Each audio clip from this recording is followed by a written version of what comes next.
Седумнаести подкаст на Ирала, разговор во редакција. Добро вечер. Денеска во малку проширен состав, дури тројца представници на Ирала. Во улога како домаќин сум јас, Бојан Становски, колешката Деница Чадиковска, Сашка Цветковска од Ирала и извршниот директор на Сдруженијето на новинари Драган Секуловски. Ке зборуваме за новинарството, дали се уште постои во таква форма во Македонија, дали медиумите се претворија само во пренесувачи на интереси на центрите на моќ, независно дали само збор за политика или за бизнис. Владата ќе се пофали дека напредуваме на скалата на Репортери без граници по однос на слобода на медиуми, но каква е перцепцијата на ЗНМ? Каква е перцепцијата на новинарите, какви се притисоците, што значи терминот слаб тужба? Какви форми на притисок има и кои се последиците врз медиумите кои имаат една единствена цел да ги информираат граѓаните и да се стават исклучително само во служба на граѓаните, а се друго е ефтин пиар. Драган, да почнеме со тебе, за да направиме мало интро. Постојат ли се уште професионални медиуми во Македонија? Секако дека постојат. Драго ми е да кажам дека јас моментално сум еден од тие професионални медиуми што служат во интерес на граѓаните и во интерес на јавноста. За жал, не сите политичари разбираат која е улогата на медиумите и новинарите, меѓутоа, како колектив, се трудат да бидат во полза на интересите на граѓаните. Секогаш би било добро да ги има повеќе, меѓутоа, сепак во контекст на Македонија имаме позитивни примери кои што даваат практики на известување од навистина многу професионален аспект и тоа е навистина за пофалба. Сашка, колку ја користи бизнисот веб платформите или веб порталите за одредени начини на пресметка? Дали станува збор за бизнис, лукративен интерес или за политика? Па не би рекла дека е тоа само бизнисот. Значи, постои една цела спрега од службени лица, избрани и именувани функционери и луѓе со економска моќ, како и луѓе од подземјето, иако и тие се луѓе со економска моќ и влијание, кои што заедно, за да ги остварат своите цели незабележано од јавноста, бидејќи кога нема глас, кога не се зборува за нешто, тоа нели може многу погладко да помине, без јавност, и сите тие заедно имаат мрежа на медиуми, не само веб портали, туку и цели телевизии, радија, медиуми во традиционалната и традиционалната форма на оно што го знаеме како медиум и новата форма. И оваа група на поединци со економска и политичка моќ се стреми и веќе тоа успешно го прави, односно го окупира јавниот простор преку подкуп на медиумите со цел да се заштитат од прогон од правосудните органи пред се и со цел да спречат информациите за нивните илегални делувања и акции да допрат до јавноста и тие да поминат неказнето. И во Македонија тоа се прави многу успешно и многу долго време. Ве прашав околу професионални медиуми, бидејќи ни требаше мало интро што точно ќе разговараме. Се контаминираше некако интернетот. Често пиар објави стана вест. Се носат ли граѓаните во забуна кога порталите се обидуваат да оправдаат некој центар за моќ? Драган? Не, морам да го прекинам. Буке, не се љути. Кога кажуваме порталите, мислиме и на сите други медиуми кои што имаат своји електронски публикации? Па добро, ама воглавно зборуваме за веб порталите, бидејќи често се користат за пресметка. Многу поретко телевизиските портали. Па се користат и телевизиските канали, имаме интервјуа, имаме Можеш ли накратко да околу механизмите да ни кажеш вака да објасниме поедноставно на гледачите? Какви механизми користат? Во смисол соопштенија, интервјуа, како изгледа тој притисок? Притисокот има многу форми, закани, уцени, легален притисок преку слаб тужбите за кои треба да зборуваме,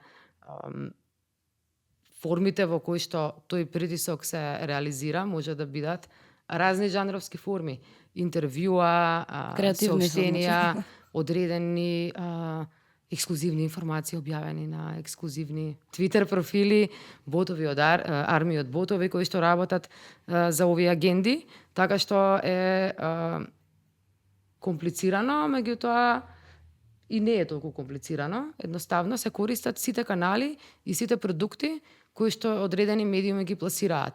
На крајот на денот, дел од традиционалните медиуми, еве телевизиите, би рекла дека во последно време, иако пред 7 години ние на телевизија гледавме стратешки напади насочени кон активистите, кон новинарите, кон опозицијата и кон секој неистомисленик, каде што луѓето се етикетираа со платеници, па дури се повикуваше на нивни убиства.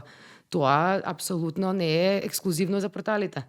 Таа пракса се напушти наводно, меѓутоа фактот што најмокните медиуми во оваа држава, еве тоа се телевизиите, не известуваат за прашањето од јавен интерес, значи дека се дел од тие агенди и од тие луѓе кои работат во функција на тоа да ги сокријат неправилностите и да не ги информираат граѓаните за она што навистина се случува. Така што можеби прљавите и валкани напади одат преку анонимни портали и полуанонимни портали, па и неанонимни портали во различни форми. Портали како доказ би објавувале од удобноста на анонимноста, и има и други вакви кои за жал се уште постојат, би објавувале лични, грозни и вулгарни дисквалификации. Спомна Сашка слаб тужба. Многу малце се знае, мислам, во Македонија околу терминот и значењето на слаб тужба. Драган, како можеме да го дефинираме терминот слаб тужба и дали ЗНМ воопшто има препознаено таков вид на тужби против наши медиуми? Да, иако терминологијата можеби е релативно нова и за прв пат се споминува пред неколку години во рамки на Европскиот парламент и Советот на Европа, сепак таа тактика на заплашување на не само новинари, туку и на луѓе што се обидуваат да креираат одредени теми во јавниот дискурс е одамна позната. Како дефиниција, едноставно кажано, би рекол дека станува збор најчесто за тужби кои што се активираат или се насочени не за да се добие правда, туку за да биде некој малтретиран бидејќи е гласен. Најмногу од овие тужби страдаат новинарите, бидејќи природата на новинарската професија е нормално да изложуваат информации во интерес на граѓаните, понекогаш тие информации не им се допаѓаат на сите и тогаш се користат овие механизми и алатки на притисок. Како Сдружение на новинари во последните 8 години водиме регистар на напади на новинари на притисоци. Морам да кажам дека има еволуција на стилот на притисок. Ако да речеме во 2015, 16, 17 тоа било физички притисок или напади на терен, без разлика дали е тоа на протест или на друг тип на јавен настан, од денешна гледна точка ги имаме оние посуптилни, можеби малку попрефинети притисоци, меѓутоа исто така би рекол дека доста ризични и ефикасни. Кога станува збор за слеп тужба, која што патем значи strategic law against public participation или на нашки кажано стратешки тужби против јавно застапување во јавноста, тука има одредени елементи што треба да се земат во предвид. Прво, кој е тој што ги поднесува тие тужби? Дали е економски моќник, дали е некој политичар или пак е некој носител на една функција или пак можеби пратеник. Второ, зошто ги поднесува? Дали има проблем со начинот на известување на одреден медиум? Трето, дали навистина тој или таа или тие како групација се економски моќни и со своите пари, со своето политичко влијание едноставно го злоупотребуваат судскиот систем за да може да влијаат на гласно кажаната реч, или пак станува збор за одбрана на своите права, затоа што треба да се води баланс.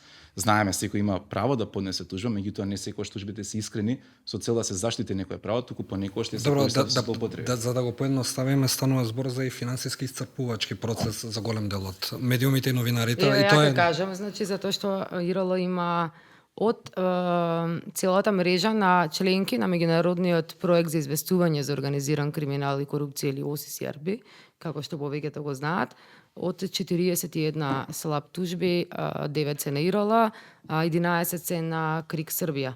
И тоа многу кажува за култура, демократската култура на луѓето со влијание во регионот, Бидејќи ако порано зборувавме само за политичари, за тој да е авторитарен политички центар на мок, работите сега се отидани подалеку и сега имаме еден отворен напад на такви економски мокни поединци кон сите нас. Одбраната од овие напади прво е изнемоштувачка, комплетно изнемоштувачка за тужените, и најважно од се, го губиме фокусот, бидејќи го јаде нашето време, го губиме фокусот од она што ни е работа, да известуваме за темите од јавен интерес.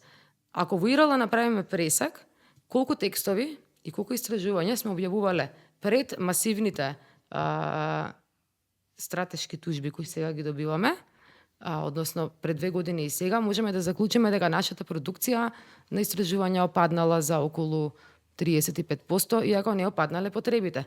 Секој еден граѓанин кој на дневна база, ние добиваме помеѓу 50 и 200 пријави од граѓани месечно, сите тие граѓани, ние не можеме да им го дадеме нашето време, бидејќи сме оптеретени не само со тужби, туку имаме една цела индустрија за стратешки напади врз новинарите.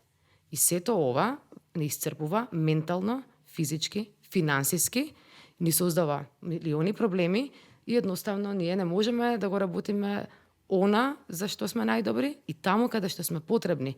Од друга страна, оние кои не тужат, корумпирани политичари, корумпирани бизнисмени и други обскурни лица со економска моќ, за нив тоа се трошки и воопшто им беззначајно им е колку средства ќе фрлат на адвокати, на PR агенции, на изнајмување на цели ботови, армии ботови и други алатки кои се користат од дискредитација, напад, замајување на јавното мислење. За нив е тоа ништо и не представува никаков напор, бидејќи имаат средства, пари и времето на други луѓе да го прават тоа за нив. Па токму и тоа, тие малициозни тужби практично имаат за цел, како што каже и колешката Сашка, под број 1 да финансиски се исцрпи. Без разлика дали е тоа еден медиум или некоја мала граѓанска организација која што се обидува да крене глас дека има некој проблем во општеството.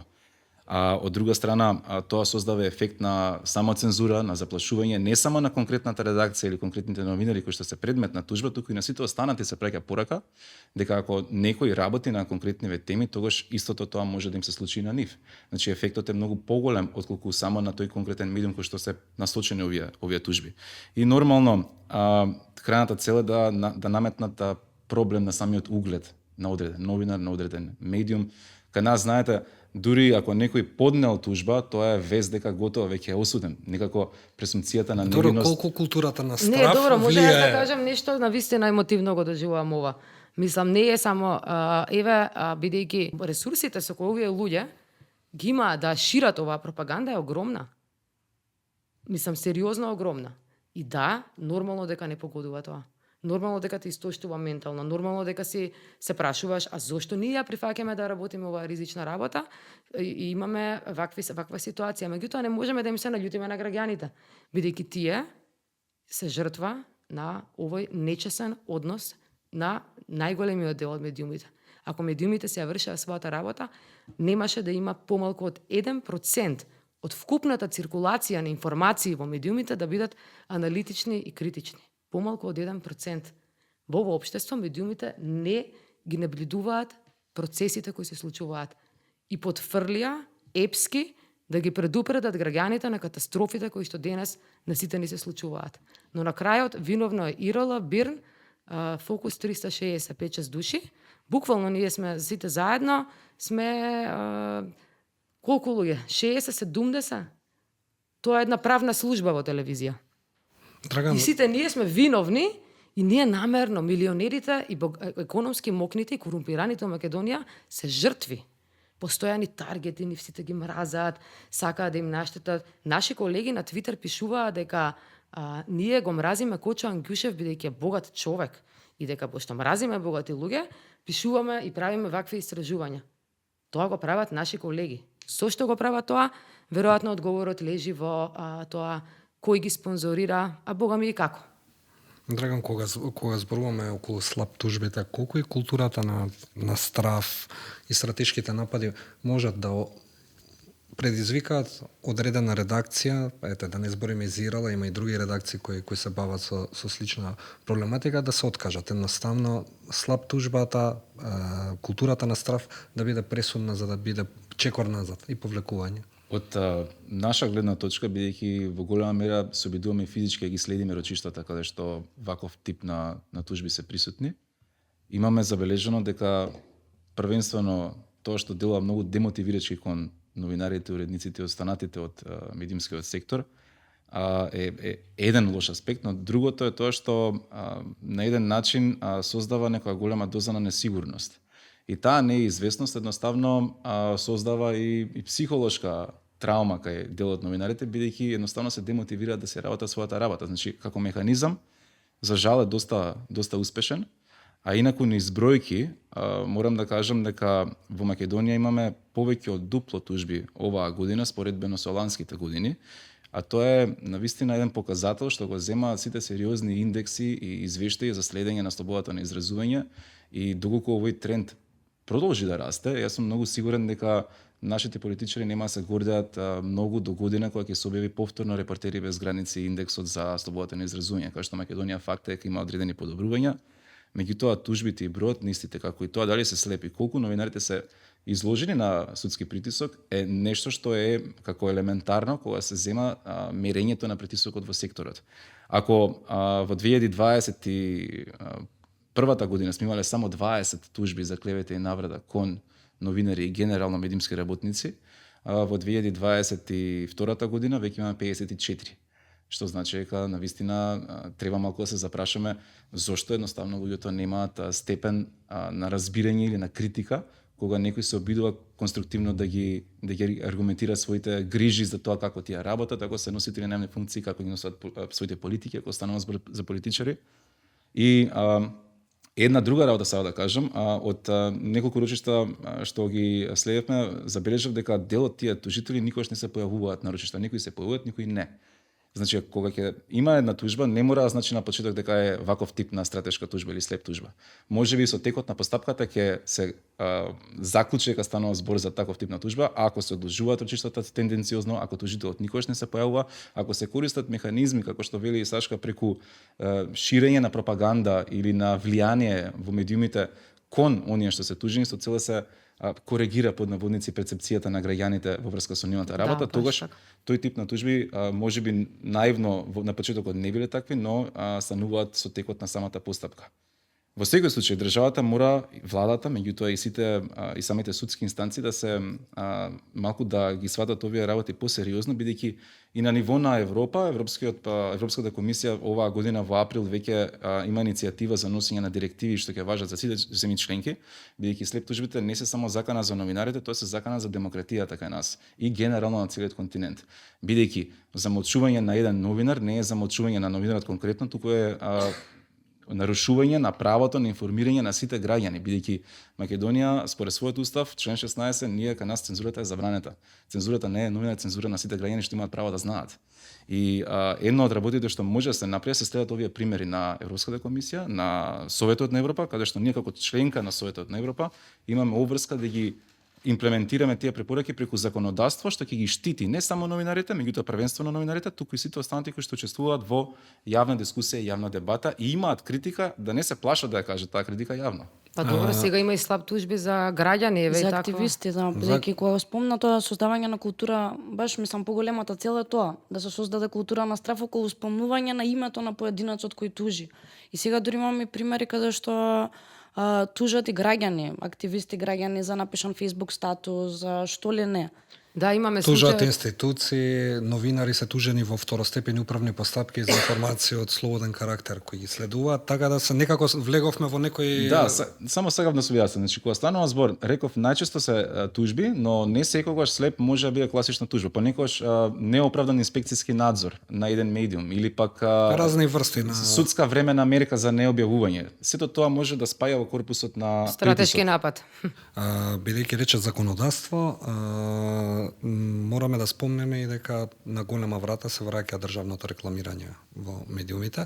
Пред да го начнеме како тема и бидејќи сме кратки со време, предлагам да слушнеме на изјава на Албана Шала од Free Press Unlimited, дел од групацијата на представници на здруженија кои беа во Македонија, па така да ја слушнеме незината изјава по однос на концептот на повторно владино рекламирање во медиумите. We learned from the Prime Minister and the Minister of Information Society and Administration that the government is considering to reintroduce state advertising via paying the so-called campaigns of public interest in private media. This concerns us for many reasons. The draft proposal of reintroduction is not in line with the EU state aid legislation. State aid must not distort competition by giving unfair economic advantage to some media companies. Second, the draft is discriminatory to small media and only reinforces existing powerful media in the country. Third, state advertising via paid political campaigns increases the risk of political interference in the media. And fourth, channeling public funds in this way would not improve media content. Добро, тоа беше изјавата. Скептични се дел од странците кои додаат и по однос на концептот кој го планира владата. Се враќаме ли 10 години назад?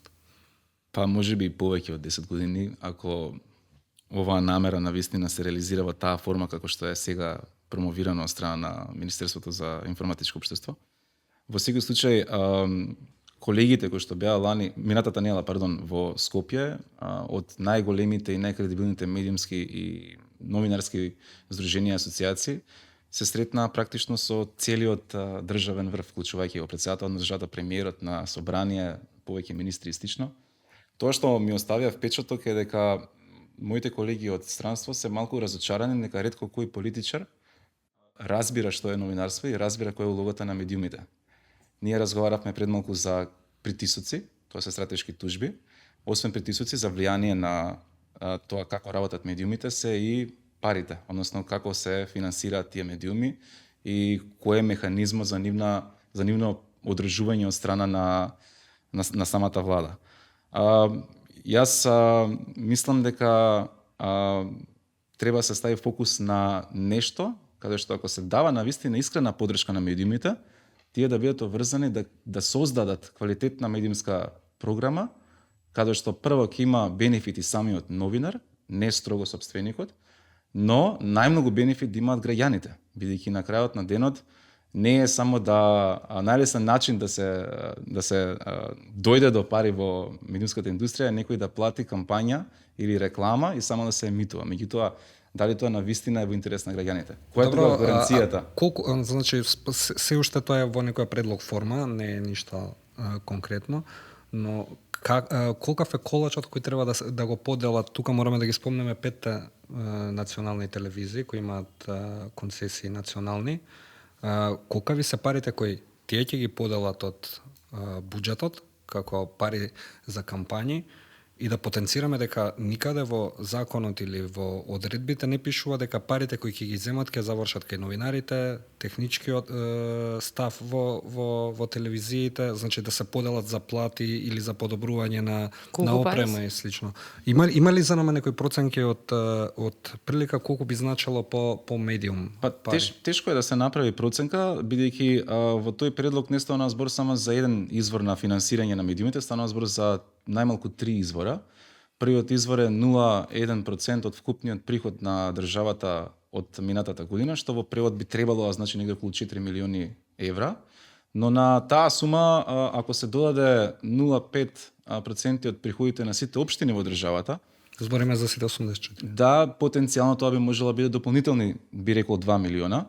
И настрана од тоа се бара и приход од реемитување на останати оператори и на еден начин станува збор за неколку, би рекол неколку милиони евра, што потенцијално би завршиле во мала група на радиодифузери. Значи најмалку 6 милиони евра, од кои 2 би дошле од буџетот на банкротираните македонски општини. Тоа е некаква прилична проценка, да. Да, кои не ги помируваат со децени и своите обврски за вода и за се, меѓутоа сега ќе меѓутоа овие пари се за емитување на кампањи од јавен интерес. Да. Значи ќе треба да има една цела индустрија што ќе ги прави овие кампањи, кои исто така некој ќе треба да плаќа. плаќа. Кој ќе одлучува што е кампања од јавен интерес? И некои продукции да ги осмислат и некои Навистина чудно, но во тој предлог што сега циркулира низ некои институции станува збор за тоа дека темата на тоа што е кампања од јавен интерес и колку таа ќе чини, ќе биде дизајнирана на централно ниво од 6 пратеника,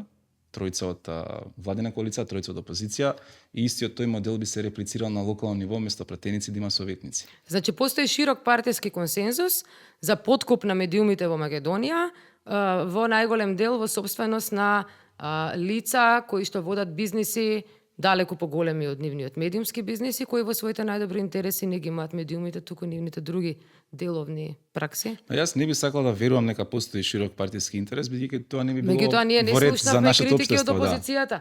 Кога го носеа законот, кога Груевски на времето и ВМРО ДПМНЕ штанца прескапи кампањи од јавен интерес и со тоа ги подкупуваа медиумите, им плаќаа огромни милиони годишно за реклами.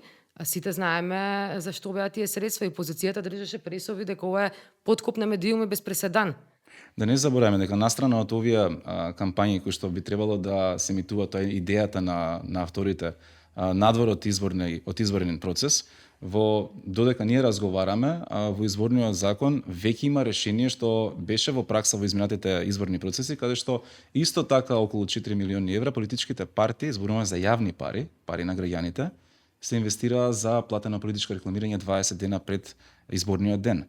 Значи, хипотетички, ако во една година имам изборен процес, а кај нас во Македонија тоа се случува речиси секоја година, овие 4 милиони се загарантирани за платена политичка програма. Настрана би биле и овие средства кои што сега ги разговараме и се трудиме да ги процениме. И битно е да потенцираме дека станува исклучиво за средства од државниот буџет. Значи, најголем огласувач сепак ќе биде повторно владата, така?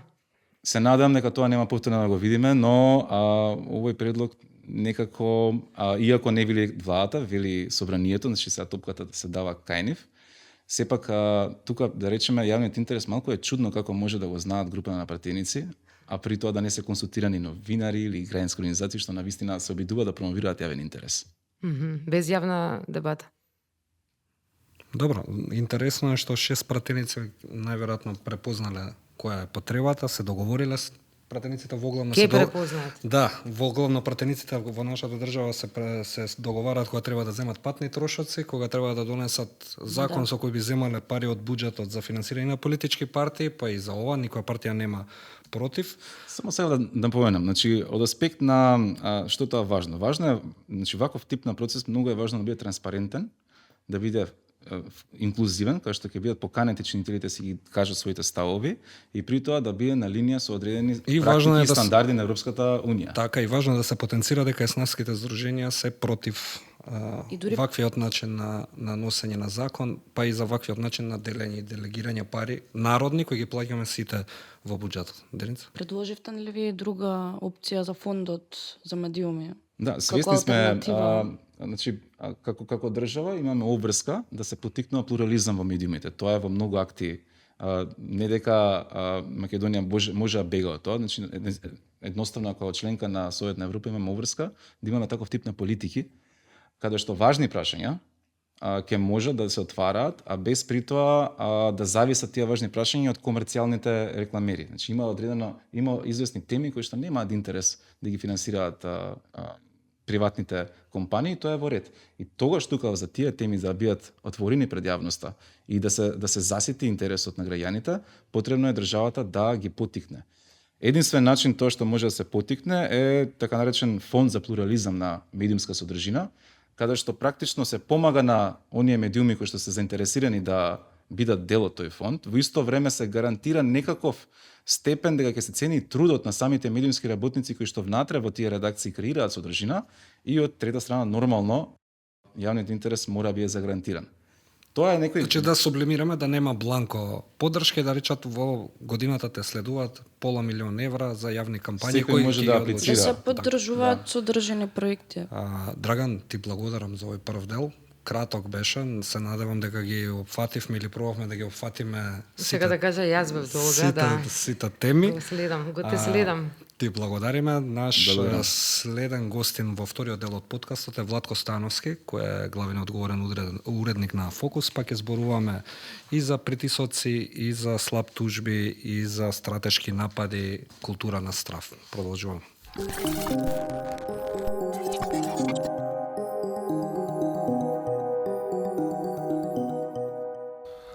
вториот дел од подкастот е Владко Становски, новинар во неделникот Фокус. Ги слушна размислувањата, ги слушна ставовите.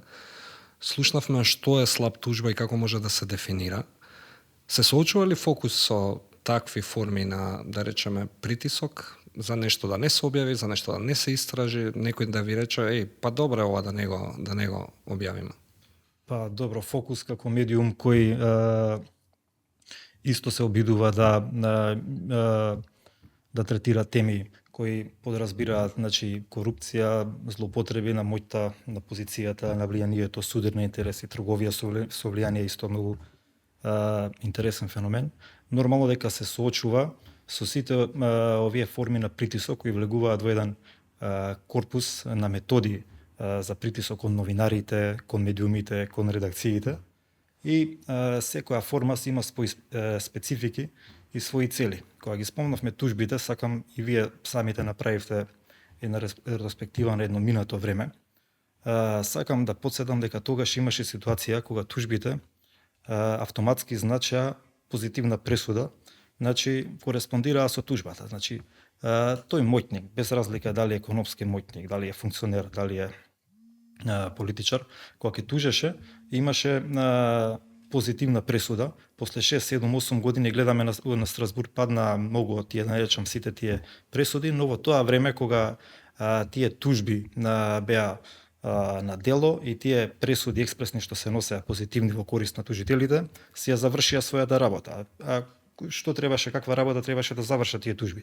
Тие тужби требаше да ги дискредитираат новинарите, авторите на тие текстови кои некому засметале, и тоа е основната цел. Но Добро, како се врши директно притисок? Како може некој да изврши директно притисок? Или индиректно? Или индиректно? Добро, тужбите се еден од, ја би рекол, директните или повидливи притисоци. Да. Значи многу, кога еве спомнавме и Драган спомна од ЗНМ, каков нагорен тренд на тужби има овие тактички или стратегиски тужби, значи во последниве години.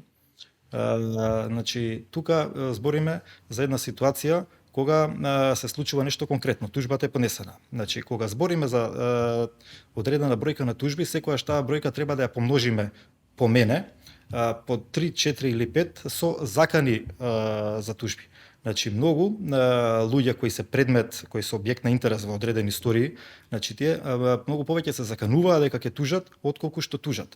И тоа е многу посуптилна и можеби би рекол и поефективна форма на притисок, многу поуспешен метод, бидејќи новинарот, авторот на текст може да искалкулира, бидејќи тужбата се уште не е поднесена, може да искалкулира, може да прекине конкретна сторија на која работи, но доколку не се случи тоа, ќе подразмисли дали таа сторија на пример добие продолжение.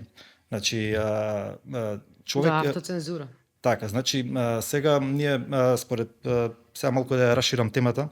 Значи според со сите предизвици со кои се соочува новинарството, значи тоа генерира одлични резултати според условите во кои функционира. Меѓутоа треба да не го идеализираме до толку и треба да знаеме дека располага со човечки материјал со како што располагаат сите други сектори од државата. Така да ја на пример сум приметил дека новинарството се улетани многу луѓе кои често калкулираат, кои новинарството го сваќаат како секоја обична работа во администрација до истек на работно време. Значи, спомене тие луѓе, на пример, ја погрешиле професијата, бидејќи основна работа, основен елемент за еден новинар да биде успешен е да има амбиција да влијае на одредени процеси. Сега тука гледаме една друга работа. Одредени новинари премногу ги димензионираат очекувањата, па сакаат секогаш да се постигне максимален ефект. Ако има максимален ефект во форма да речеме одредена сторија да резултира со обвинение, како на пример вие што сте успеале, тоа е супер, но тоа е максимална цел. Не значи дека ако има некоја средна цел, не треба луѓето да се демотивираат. Да се обесхрабрат. Така, за мене на пример 1, 2, 5 не се толку, сигурно се многу повеќе, 50, 100, 200 луѓе да дознаат нешто ново, да се информираат одредена сторија и да изградат мислење кое е поинакво од тоа претходно што го имале за одреден процес, одреден настан, одреден лик, значи за мене тоа е успех. Така. Сашка, колку за притисоците што зборува Владко можат да придонесат да демотивираат, па да речеме, не новинари, цели редакции? Па Цели најголем истражувања. најголем број од обучените новинари кои не влегува во професијата, нели, за да бидат штанцачи на соопштенија и да ги договараат уредовичките политики во пиар агенциите, најголемиот дел од тие луѓе напуштија професијата во последниве 10 години, што од финансиски причини, бидејќи ова е една од најслабо платените професии во земјава, и од едноставно не вредеше за повеќето од нашите колеги, не вредеше за сето тоа. Мислам, платите, најголемиот дел од работниците во медиумите земаат плати се уште од 300 евра, од 400 евра, а од нив Под се просекот очекува се, да. од нив се очекува да создаваат огромни непријатели, да работат под страшен притисок, да бидат вешти и обучени. Мислам, тоа Значи, едноставно доаѓаме до главното, значи, ако тој што сака да се занимава со новинарство, мора да биде отпорен на тие притисоци, да покаже карактер. Значи, кога збориме за ефектот на овие методи, тужби, закани со тужби, пропратени со реакции кои се крстени као деманти, кои не демантираат ништо од објавените факти, туку само репродуцираат веќе објавени факти кои веќе ги има во историјата, кога авторот се обратил, да речеме, до тој човек или до тој субјект кој е предмет интерес. Го праќат во форма на демон Така, прашањата кои Така е, значи, они тие ги применуваат тие методи со пресметка дека новинарот ќе попушти. Затоа тука треба да се покаже отпор. Значи, мене ме радува тоа што гледам дека тоа кај многу луѓе постигнува контраефект. Значи, кај многу колеги новинари, тие форми на закани на притисоци предизвикаат контраефект, проработува и најетот и упорноста да се тера приказната понатаму. Меѓутоа, за овие работи за кои зборевте во првиот дел, сега во интерес на времето да не ги повторувам, бидејќи исцрпува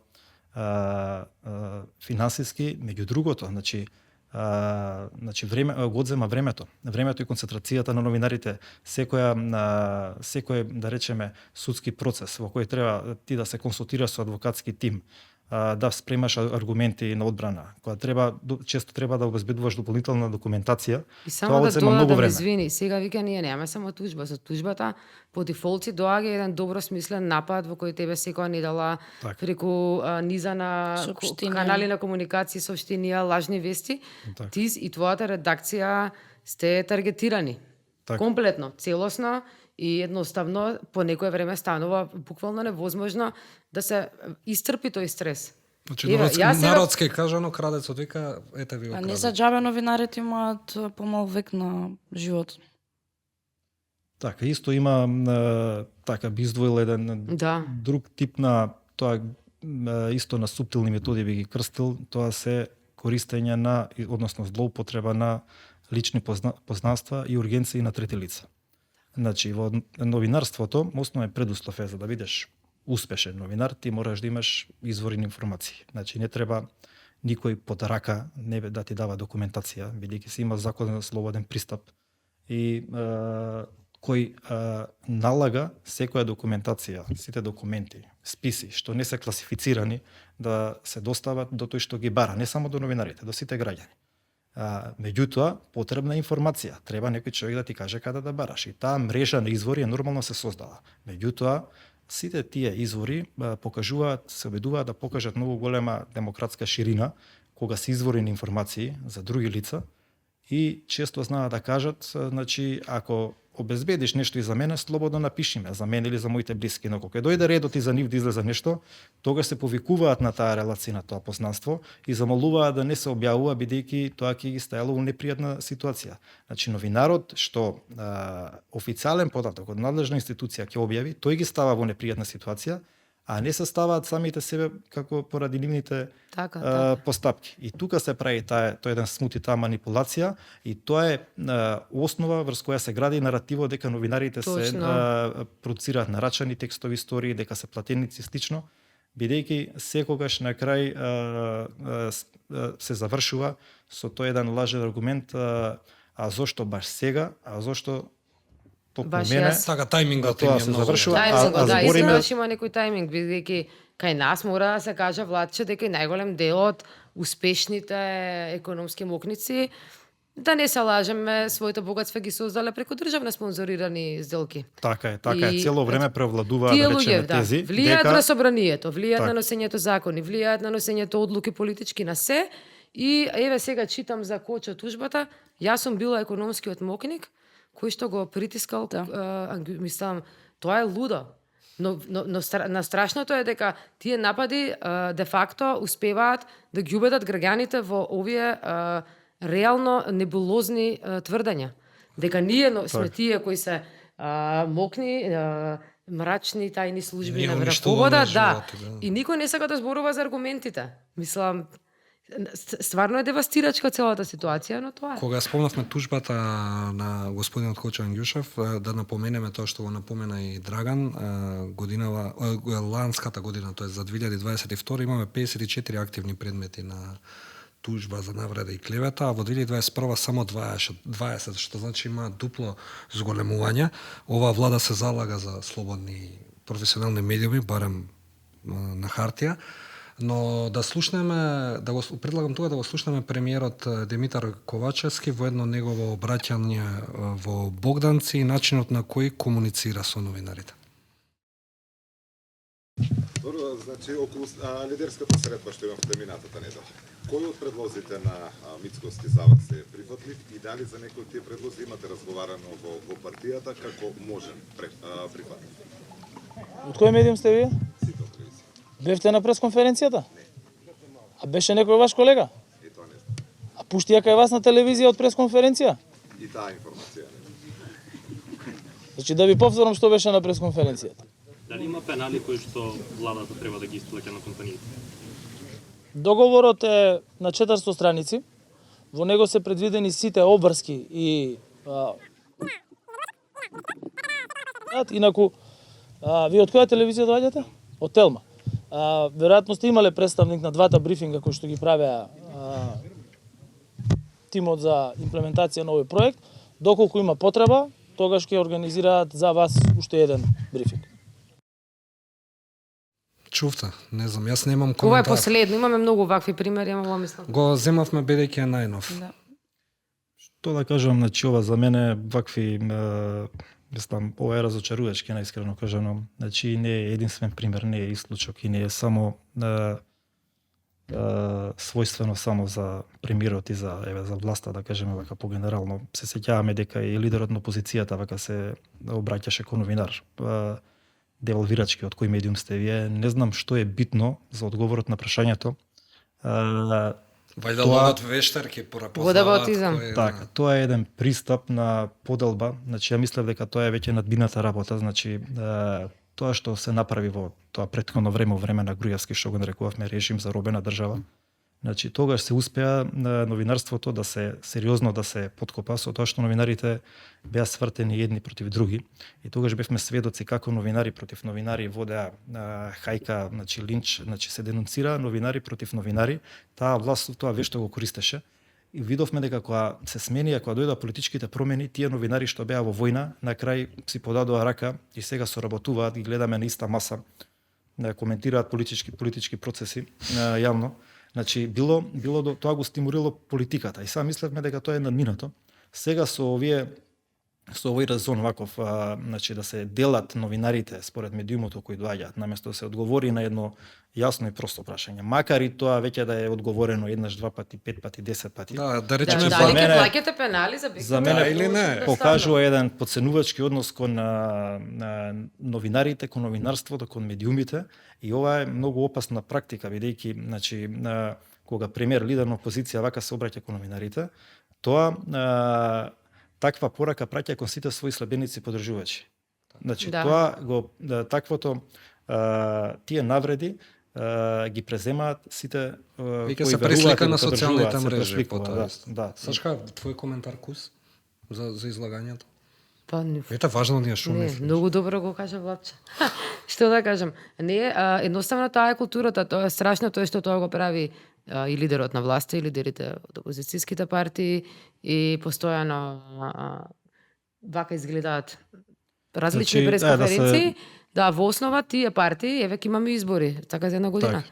Таа е културата. Кој да победи од нив, таа култура партиска во нивната институција ќе се преслика во владата. Ова е една И се ќе се филозофија. продолжи понатаму. Ова е една филозофија новинарите да не се гледаат како партнери, туку да се гледаат како проблем што треба да се реши.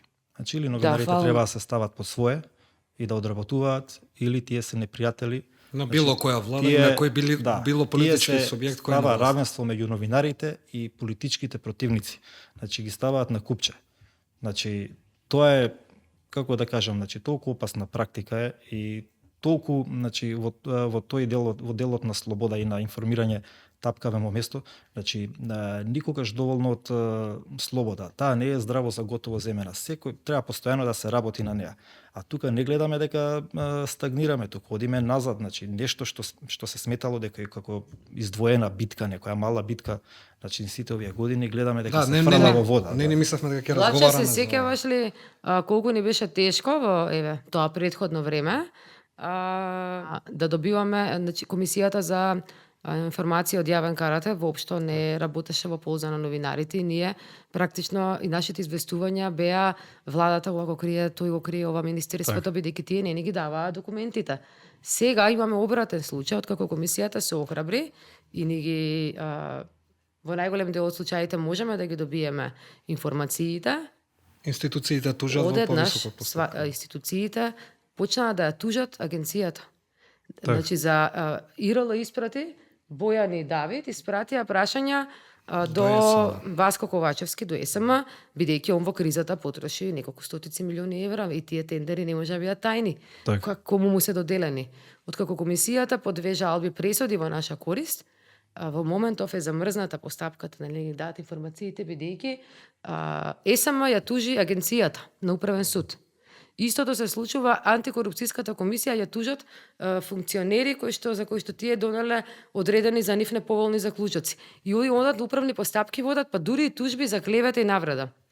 Бидејќи го начнавме институционалниот дел, беа во гости, како што спомнавме во првиот дел, неколку представници на различни организации на средби со премиерот, председателот, така да го слушнеме тука Рикардо Гутиерес, кој е генерален секретар на Европската федерација на новинари, и за перцепцијата кој тој ја добил, како владата прави дефиниција што е новинар и дали точно знаат што е новинарство. It's not just about the Prime Minister, but most of the meetings we had, I had the impression, and it's not just my impression, I think we all share this view, the fact that the public officials, maybe except with the exception of the President of the Republic, but most of the public officials, they don't really recognize the role of journalists in the society. You know, they don't see the value of our profession, the value for democracy. In most of the discussions we had, they see media as a business, just as a business. They don't see the role of journalists as the ones, providing reliable information to the citizens, allowing the citizens to access free and independent information. They don't see it. So sometimes it's like we don't speak the same language, when discussing with them. Официјално власта не може да препознае која е улогата на новинарот и на новинарството. Ве замолувам во кусо по неколку речи. Тоа е суштината на проблемот кај нас. Затоа и таков е третманот кон новинарите, зашто на носителите на најодговорни и највисоки политички функции од кои зависат процесиве, кај што е сконцентрирана мој да се направат промени, не знаат што е новинар, што значи да се биде новинар, колку е тоа важно, значи, а како да очекуваме граѓаните да бидат свесни за тоа, кога и тие во тој амбиент, значи тие се однесуваат навивачки според одредени преференции политички секакви, значи тие заземаат страна за против одреден медиум, од која имавме случај од која снема одредени медиуми, а тие се соочија со одредени проблеми кои не можеа да се ги решат институционално, тогаш сватија колку се битни слободни медиуми и сега тоа продолжува. Значи, ова е состојбата во новинарство, да резимираме, е резултат на однесувањето на најодговорните функционери и политичари во државата, на економските моќници, лоби групи кои имаат влијание и во политиката и во други сектори во општеството, но и на самите новинари. Тоа мене... Добро, сака руинирано граѓанство. Така, уште ова само да резимирам, тоа што исто ме разочарува е, значи, новинарството се поистоветува со една група на новинари, генерално постари новинари, кои ја формираа сликата за новинарството преку нивната работа, преку кршење на собствените принципи што ги застапувале. И на крај излегува тоа дека значи они тоа што таа дамка што фрлија врз новинарството треба сега да ја поправа некој друг, оставија руина, тоа е. А тие други што се обидуваат да ја поправат и тие се предмет на дискредитации со разни малициозни коментари, дисквалификации. Како младата колешка не знае што зборува. Например, јас често го добивам тоа. Така. Сашка, мислам дека добро резиме направи Владко на крај. Одлично. Можеме ли кусово во една минутка да се пофалиме, да најавиме што ќе објавиме како следно документарно истражување без детали. Да најави како фалење. Само Ја се сакам како загрижувачко нешто да само кус тригер, да покажеме. Да, не е за фалење. Да. Да го поврзаме и со да се пофалиме. За притисоци, закани. Така, една од работите, една од задачите исто така на тие стратешки напади е да спречат нели понатаму да работиш и понатаму да објавуваш.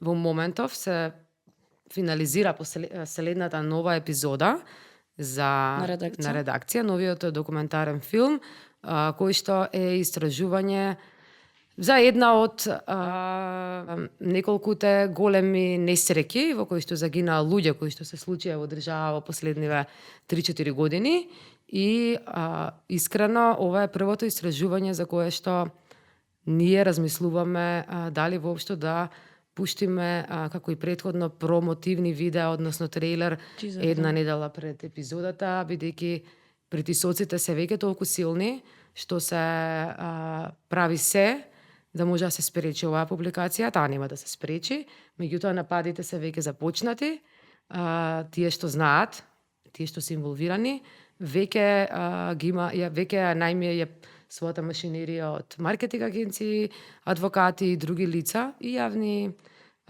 и вршители на јавна должност и функционери би рекла, кои што работат на тоа да спречат новата епизода и затоа можеби и ќе оди без промо.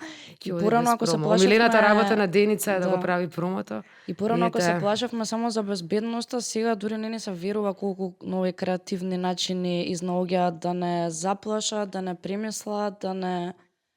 Едноставно да дојдеме до ситуација да не им кажеме на граѓаните кога ќе има нова епизода, само да кажеме дента има новата епизода, со цел да се заштитиме нас и истражувањето. Добро, протагонистите во документарецот ќе прават све за да изгледаат добро, тоа е и суштината на пиарот, нека пробаат, останува на нас да објавиме. Ние ќе немаме пиар, ќе прават добро, да изгледаат. Ќе одиме како што се оди новинарски. Мислам дека дојдовме до крај. Владко, ти благодарам за гостувањето. Фала, Сашка, за одвоеното време. Да, донирајте на ИРЛМ кој сака да донира. Тука го донирајте зашто Деница секој ден отвора да види дали имаме донација. Да. И зашто не работиме со реклами. Да. Толку. Фала ви, поздрав.